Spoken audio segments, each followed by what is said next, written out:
I've been waiting way too long. Yeah, I've been down here trying to get it. Yeah, I've been waiting way too long. This is the video for Algebra Unit 6, Lesson 4. We're going to be multiplying polynomials. You should already know what a polynomial is. You should know how to add and subtract. So now we're going to move to multiplication. So in this first example, all we have is a monomial times a trinomial. When we have a monomial on the outside, all we have to do is distribute that term on the outside to every term on the inside, similar to how we've done before. And this is why we need to know the exponent rules. So 5x times 3x squared is 15x cubed, because remember this is an invisible 1 here. X times x squared is x cubed. The next thing is 5x times negative 2x is negative 10x squared.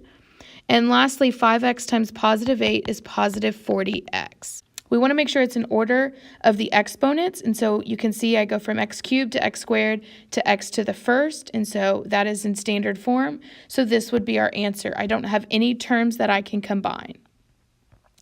In the next example, I have a monomial times a polynomial. It has 4 terms. So again, I'm going to distribute. So I should end up with 4 terms.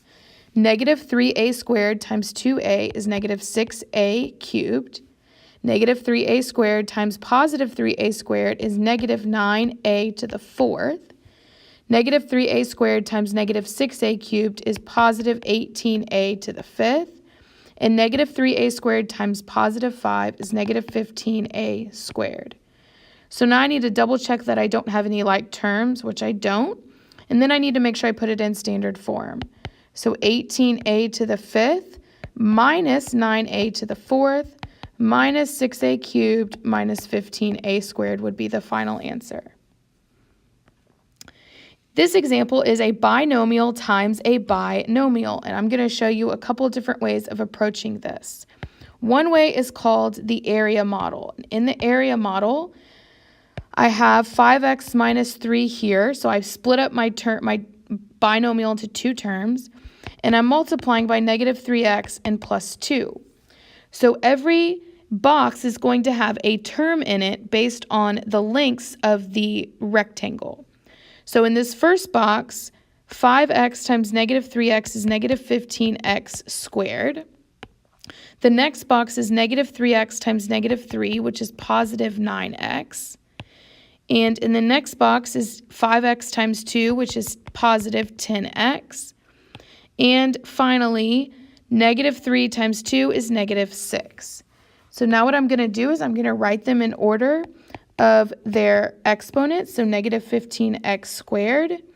And then I have plus 10x and also plus 9x. And then I have my minus 6. Now you'll notice that I have like terms. These are like terms. So I can combine those. So this is going to be negative 15x squared. 10x plus 9x is 19x minus 6. So if you notice here, we ended up with a trinomial. We multiplied a binomial times a binomial, but because the first terms both had an x and the second terms both had a constant, the middle terms here were like terms, and therefore we ended up with only 3 terms. We will look at some special cases of binomial times binomial in class, but for now, just make sure you know how to multiply it. I've been waiting way too long. Yeah, I've been down here trying to get it. Yeah, I've been waiting way too long.